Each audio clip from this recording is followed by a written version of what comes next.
Gold, trusted gold buyers. మీరు తాకట్టు పెట్టిన బంగారాన్ని విడిపించి ఈ రోజు ఉన్న మార్కెట్ ధరకు కొనబడను. కమర్షియల్గా ఆడిన సినిమాలు చాలా ఉన్నాయి. ఇప్పుడు నిప్పు లాంటి మనిషి కానివ్వండి, నిండు మనసులు చాలా బాగుంటుంది మా నాన్నగారిది.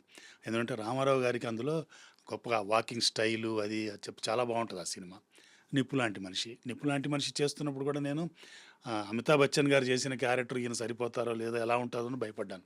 కానీ ఆయన స్టైల్లో అంటే మా నాన్నగారు ఏంటంటే హిందీ సినిమాలు ఎక్కువ రీమేక్ చేసి సక్సెస్ఫుల్ అయిన డైరెక్టర్ మా నాన్నగారు. సో ఆయనకి ఏంటంటే ఆ హిందీ సినిమాల్ని యాజ్ ఇట్ ఈస్ కాకుండా మన నేటివిటీకి మార్చుకుంటూ కొద్దిగా మన బాడీ లాంగ్వేజెస్కి ఈ ఆర్టిస్టుల బాడీ లాంగ్వేజ్కి తగ్గట్టు చేసేయారు కాబట్టి అవన్నీ సక్సెస్ అయినాయి అనుకుంటున్నాను. అలాగే మ్యూజిక్ సైడ్ కూడా కొన్ని సేమ్ ట్యూన్సే వాడేవారు. ఇప్పుడు ఇవాళలాగా కాదు కదా, ఆ మ్యూజిక్ సైడ్ కూడా సేమ్ ట్యూన్సే వాడి పాపులర్ చేసిన. ఇప్పుడు అన్నదమ్ముల అనుబంధం ఉంది, యాదవ్కి బారాత్, అందులో టైటిల్ సాంగ్ సేమ్ ట్యూనే వాడారు, చాలా పాపులర్ అయిపోయింది అది. అలాగా చాలా జాగ్రత్తలు తీసుకునేవారు ఆయన. బాలకృష్ణ గారికి సంబంధించిన తొలినాళ్ళ ఎంట్రీ అప్పుడు కూడా నాన్నగారు అన్నదమ్ముల అనుబంధంలో అండి. అన్నదమ్ముల అనుబంధంలో ముగ్గురు బ్రదర్స్ ఉంటారు. అందులో ఫస్ట్ వాళ్ళు ఏమనుకున్నారంటే ఫస్ట్ రామారావు గారు రెండో బ్రదర్కి మురళీమోహన్ గారిని పెట్టారు. మూడో బ్రదర్కి ఒరిజినల్గా తారిక్ అని హిందీలో చేశాడు ఆయన, యాదవ్కి బారాత్లో. అతన్నే పెట్టాలనుకున్నారు. కానీ అతని డిమాండ్స్ అంతా కూడా చాలా ఫ్యాన్సీగా ఉండటంతో ఏం చేద్దాం అన్నారు. Tamil at the same time చేస్తున్నారు ఎంజి రామచంద్రన్ గారు. అందులో ఏం చేశారు, 2 క్యారెక్టర్లు ఎంజీఆర్ గారే వేసారు. మూడో క్యారెక్టర్కి చంద్రమోహన్ గారిని పెట్టారు. ఆయన అక్కడ పెట్టారు కదా, ఇక్కడ ఎందుకు రిపీట్ చేయటం అనుకున్నారో ఏంటో నాన్నగారు. సో ఏం చేద్దాం అనుకున్నప్పుడు బాలకృష్ణ గారిని ట్రై చేద్దామని మేకప్ మ్యాన్ పీతాంబరం గారే ఆ సినిమాకి ప్రొడ్యూసర్, రామారావు గారి మేకప్ మ్యాన్. సో ఆయన చేత చెప్పిస్తే ఆయన కూడా ఒప్పుకున్నారు. నాన్నగారి ఐడియానేనట్టుగా ఇది బాలకృష్ణ గారితో చేపిద్దాం అనేది. నాన్నగారు ఏదో ఎవరికో వస్తుంది కదా, స్పార్క్ వస్తుంది కదా, దాన్ని అలాగా చేసి ఆయనతో చెప్పి సార్తో చెప్పి ఒప్పించారనమాట. అది చాలా పెద్ద హైలైట్ అయింది. అది యాక్చువల్లీ బాలకృష్ణ గారు చేయటం వల్ల ఆ ముగ్గురు బ్రదర్స్ పరిపూర్ణంగా నాకు చాలా ఇష్టం. ఆ ఇంటర్వెల్ బ్లాక్ ఉంటుంది. రామారావు గారు లిఫ్ట్లోంచి బయటకు వస్తారు, ఆ సిగరెట్ ఎత్తుకొని లైటర్ కోసం వెలుగుతూ చూస్తుంటే టక్కని బాలకృష్ణ గారు వచ్చి లైటర్ వెలిగిస్తారు. అందులోనే మురళీమోహన్ గారు కూడా వచ్చి సిగరెట్ పెడతారు. ముగ్గురు ఉంటారు అనమాట. అది బాగుంటుంది. నిజానికి అప్పట్లో ఇది చాలా పెద్ద కమర్షియల్ షాట్ కదా. కమర్షియల్ షాట్ అది ఆ రోజుల్లో. సార్, ఒక చాలా సీరియస్ క్వశ్చన్, చాలా ఇంపార్టెంట్ క్వశ్చన్. ఇప్పుడు మన ఇంటర్వ్యూలో 2 సార్లు రామారావు గారి మాట రాగానే మీకు తెలియకుండా 2 సార్లు చేతి దండం పెట్టారు. మీరు టెక్నీషియన్గా సినిమా ఇండస్ట్రీలో స్టార్ట్ అయ్యే రోజు మీ నాన్నగారు రామారావు గారి దగ్గరికి మిమ్మల్ని తీసుకెళ్ళి ఆశీర్వాదం ఇప్పించి మిమ్మల్ని ఇండస్ట్రీలోకి అడుగు పెట్టించారు. అసలు మీ కుటుంబానికి రామారావు గారి పాత్ర ఏంటి? రామారావు గారిని మీ కుటుంబం ఎలా చూస్తుంది, మీరు ఎలా చూస్తారు? ఎందుకంటే రామారావు గారు లేకుండా మేము లేవని మీరు చాలాసార్లు చెప్పున్నారు. అసలు ఆయన రోల్ ఏంటి మీ లైఫ్లో? అంటే మా నాన్నగారు అనే సినిమాలు చేయటానికి అంత పేరు రావటానికి ముఖ్యమైన కారణం రామారావు గారు. ఎందుకంటే ఆయనకి కుల మతాలు ఇవన్నీ ఏమీ లేవండి. ఓన్లీ టాలెంట్ని బట్టి మా నాన్నగారికి ఆయన అవకాశాలు ఇచ్చారు. సో ఆ అవకాశాలను అందిపుచ్చుకొని నాన్నగారు కూడా చాలా సిన్సియర్గా, చాలా గ్రాటిట్యూడ్గా ఆయన ప్రజెంట్ చేయడంలో కానివ్వండి అన్నింటిలో కూడా చాలా జాగ్రత్తగా ఉంటారు ఆయన. సో మా నాన్నగారి టాలెంట్ బయటికి రావడానికి మెయిన్గా రామారావు గారు ముఖ్యమైన వ్యక్తి అనమాట. ఆయన అంటే ఆల్మోస్ట్ మా నాన్నగారు ఆయన కులదైవం లాగా అనుకునేవారు మా నాన్నగారు. ఎన్టీ రామారావు గారు అంటే ఆయన గురించి ఎవరిని ఏదైనా మాట్లాడితే కూడా పడేవాడు కదా ఆయన, అసలు ఒప్పుకునేవాడు కదా ఆయన గురించి ఏదైనా అంటే కూడా. ఇక మెయిన్గా ఎందుకంటే ఒక టాలెంట్ని మాత్రమే ప్రోత్సహించి ఆయన మా నాన్నగారిని ఎంకరేజ్ చేశారు కాబట్టి ఆయన మీద ఆ గ్రాటిట్యూడ్ అనమాట. అందుకే మీరు అన్నట్టు ఆ ఫస్ట్ డే నేను ఇండస్ట్రీలో అడుగు పెడుతున్నప్పుడు కూడా పొద్దున్నే 4 ఆయన ఇంటికి తీసుకెళ్ళి ఆయన కాళ్ళ మీద నమస్కారం పెట్టించి ఆయన దగ్గర ఆశీర్వాదం తీసుకొని ఇలా మా అబ్బాయిని వాళ్ళ నుంచి పంపిస్తున్నానంటే ఆయన కూడా ఆశీర్వదించి చాలా మంచి పని చేస్తున్నాను అన్న, యు క్యారీ ఆన్, బాగా చేయి, చాలా సిన్సియర్గా పనిచేయాలి, హానెస్ట్గా పనిచేయాలి, డిగ్నిటీ ఆఫ్ లేబర్ని చూడకూడదు షార్ట్స్ తీసేటప్పుడు అదంతా కూడా అని కొన్ని ఆయన సూక్తులు కొన్ని చెప్పి నన్ను ఆశీర్వదించి పంపించారనమాట. సో ఆ విధంగా అలాగే ఆయన ఇంకోటి కూడా ఏంటంటే ఆయన చీఫ్ మినిస్టర్ అయిన తర్వాత మా సిస్టరు అడయార్ ఫిల్మ్ ఇన్స్టిట్యూట్లో డిప్లొమా తీసుకున్న తర్వాత ఫస్ట్ పోస్టింగ్ మా నాన్నగారు వచ్చి సార్ని అడిగితే ఏపీ ఫిలిం డెవలప్మెంట్ కార్పొరేషన్లో మా సిస్టర్ని ఎడిటర్గా పెట్టారు. ఆ తర్వాత మా సిస్టర్ దూరదర్శన్కి అప్లై చేసింది, దూరదర్శన్లో వచ్చేసింది, వెళ్ళిపోయింది. ఫస్ట్ ఓపెనింగ్ అక్కడ మా సిస్టర్ విషయంలో కూడా ఆయన హస్తం ఉందన్నమాట. ఫస్ట్ ఎంప్లాయ్మెంట్ ఇచ్చింది ఆయనే మా సిస్టర్కి కూడా. సో ఆ విధంగా మాకందరికీ ఏంటంటే ఆయన మా ఇంటి దైవం అనమాట. అలాగా అంటే మా నాన్నగారు ఆయన లేకపోతే నేను లేనని ఆయన ఎన్నోసార్లు చెప్పారు మాకు.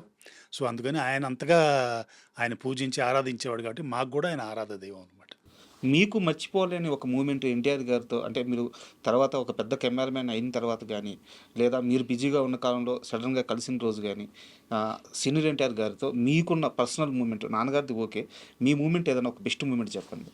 అంటే బెస్ట్ మూమెంట్ అని కాదు, అంటే సార్ దగ్గర షూటింగ్స్కి అంతా నేను వెళ్ళేవాడిని అండి.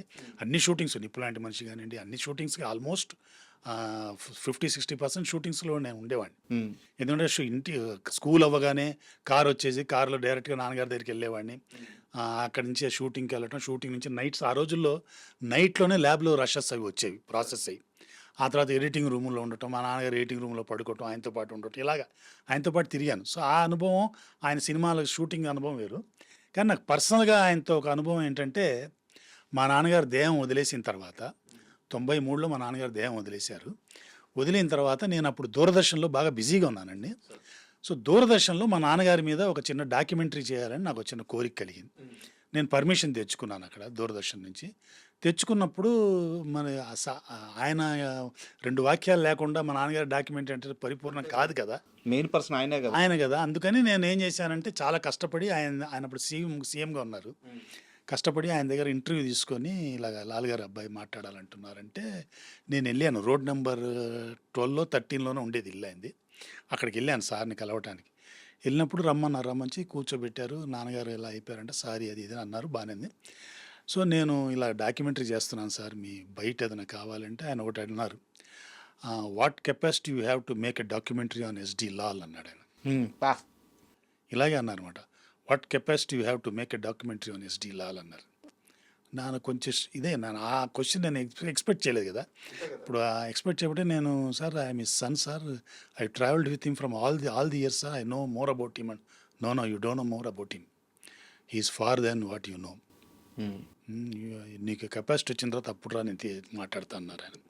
నాకు చాలా కోపం వచ్చేసింది అప్పుడు. ఆ క్షణంలో నాకు బాగా కోపం వచ్చింది అనమాట. ఏంటి ఒక ఇంటర్వ్యూ ఒక బయట 2 నిమిషాలు పట్టదు, నాన్నగారు ఇంత చేశారు ఆయనకి, మాట్లాడితే ఏమొద్దు అనిపించింది నాకు. బయటకు వచ్చిన తర్వాత ఒక్క సెకండ్ కళ్ళు మూసుకొని ఆలోచించాను, ఆయన మా నాన్న గురించి అంత గొప్పగా చెప్పాడు ఆయన కదా. అంటే దానికంటే గొప్ప ఇదే ఉంటుంది. అంటే నేను డాక్యుమెంటరీలో ఆయన్ని మాట్లాడిన దానికంటే కూడా ఆయన చెప్పింది ఎంత పెద్ద వాక్యం. అంటే what capacity you have to talk about SD Lal అంటే నాకు ఎక్కువ తెలుసురా నీకేం తెలుసు అన్నట్టే కదా. సో మన నాన్న గురించి అంత గొప్ప వ్యక్తి ఆ మాట గొప్పగా ఆయన చెప్పాడు, అది నేను ఇచ్చేయలేకపోయాను, గ్రాప్ చేయలేకపోయానని చాలా హ్యాపీగా ఫీల్ అయ్యాను. ఆ డాక్యుమెంటరీ తీయకపోయినా పర్లేదని మానేసాను, తీయలేదు ఆ డాక్యుమెంటరీ. నాకు తెలిసి అది ఆయనకి మీరు చెప్తుంటే అర్థమవుతుంది, నాన్నగారి మీద ఆయనకున్న ప్రేమ అది అంటే ఈ nose more about my father. Journey ఉంది కదా. జర్నీ ఉంది కదా. ఇప్పుడు పి విఠలాచార్య గారు ఉన్నారు, మా నాన్నగారికి మరో రైట్ భుజం ఆయన. అంటే మా నాన్నగారికి ఫస్ట్ అవకాశం ఇచ్చింది టిఆర్ సుందరం గారండి, మోడర్న్ థియేటర్స్. ఆయన ఫస్ట్ అవకాశం ఇచ్చారు. సహస్ర శరచేద అపూర్వ చింతామణి అనే సినిమా 58లో మొదలుపెట్టి 60లో రిలీజ్ అయింది అది.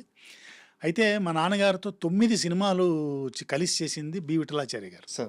అన్ని టాప్ సినిమాలని. అంటే వాళ్ళు ఇద్దరు ఏం చేశారంటే అప్పటికే మా నాన్న డైరెక్టర్. సో వాళ్ళ ఒప్పందం ఎలా ఉండిందంటే మనం కలిసి చేద్దాము, కొన్ని సీన్స్ నేను చేస్తాను, కొన్ని, ఎందుకంటే విఠలాచార్య గారు చాలా బిజీగా ఉండేవారు ఆ రోజుల్లో. ఆయన ఫ్యాక్టరీలాగా 3 నెలలకు సినిమా 2 నెలలకు సినిమా అట్లా నడిచిపోతుండేది ఆయన. సో అందులో కావాలని చెప్పి నాన్నగారిని తీసుకెళ్ళి పెట్టారు. ఎంతెంత మంచి మంచి సినిమాలు అండి, నవగ్రహ పూజా మహిమ, గురువును మించిన శిష్యుడు, బందిపోటు, జ్వాలాదీప రహస్యం, బందిపోటు మామూలు సినిమా కాదు, అగ్గిపిడుగు, మంగమ్మ శబదం, అలాగ 9 సినిమాలు కలిసి చేశారండి. అంటే కొన్ని సీన్స్ ఏం చేశారు, కొన్ని సీన్స్ ఆయన చేశారు. ఇలాగే నేను ఆ డాక్యుమెంటరీలో భాగంగానే ఆయన దగ్గర బయట తీసుకున్నాను. అంటే సార్ని కలిసే ముందు ఆయన దగ్గర బయట తీసుకున్నాను. ఆయన కాంతారావు గారు అంతా మాట్లాడారు. కాంతారావు గారు ఫస్ట్ పిక్చర్ హీరో కాంతారావు గారు. అలాగే కాంతారావు గారు మా నాన్నగారు చేసిన లాస్ట్ షార్ట్ ఫిలింలో హీరో ఆయనే. అది యాదృచ్ఛికం. అది ఫస్ట్ హీరో ఆయనే, లాస్ట్లో ఆయన తీసిన సినిమా షార్ట్ ఫిలిం కూడా హీరో ఆయనే. సో ఆయన దగ్గర ఇంటర్వ్యూ తీసుకుని ఆయన చెప్పారు. పాపం విఠలాచార్య గారు చెప్తున్నప్పుడు ఆయన చాలా చెప్పారనమాట. ఆయన నాకంటే చాలా అహెడ్ ఉండేవాడు టెక్నాలజీలో, సీన్స్ బిల్డప్లో, అందులో అసలు కాంప్రమైజ్ అయ్యేవాడు కాదు. నన్ను ఎలాగన్నా ఒప్పించి తీయించేవాడు. సో టెక్నికల్గా అంత స్ట్రాంగ్ పర్సన్ అని ఆయన చెప్పడం. ఎవరు విఠలాచార్య బి విఠలాచారి గారు మా నాన్నగారి గురించి చెప్పడం అనమాట. ఇంక అంతకంటే awards ఏముంటాయండి. And for more videos, Please subscribe to iDream. Please subscribe to iDream. Please subscribe iDream. And please subscribe to iDream. For more videos, subscribe to iDream. please like, share, and subscribe to the channel. Congratulations, iDream. subscribe to iDream. Subscribe to iDream. So subscribe to iDream Media. iDream ki iDream team andarki huge congratulations. Please subscribe iDream Media. Please subscribe to iDream. Subscribe iDream. Please subscribe to iDream. iDream అంటే నా కళల ఛానల్ను subscribe చేసుకున్న నోరు తిరుగుతలేదు, మీరైతే గంట గుర్తు కొట్టండి. For more such videos, please subscribe to iDream. Subscribe to iDream. Please subscribe to iDream. Please subscribe iDream Media. Please do subscribe to iDream. Please subscribe to iDream Media. For best entertainment and information, please subscribe iDream. And don't forget to subscribe to iDream.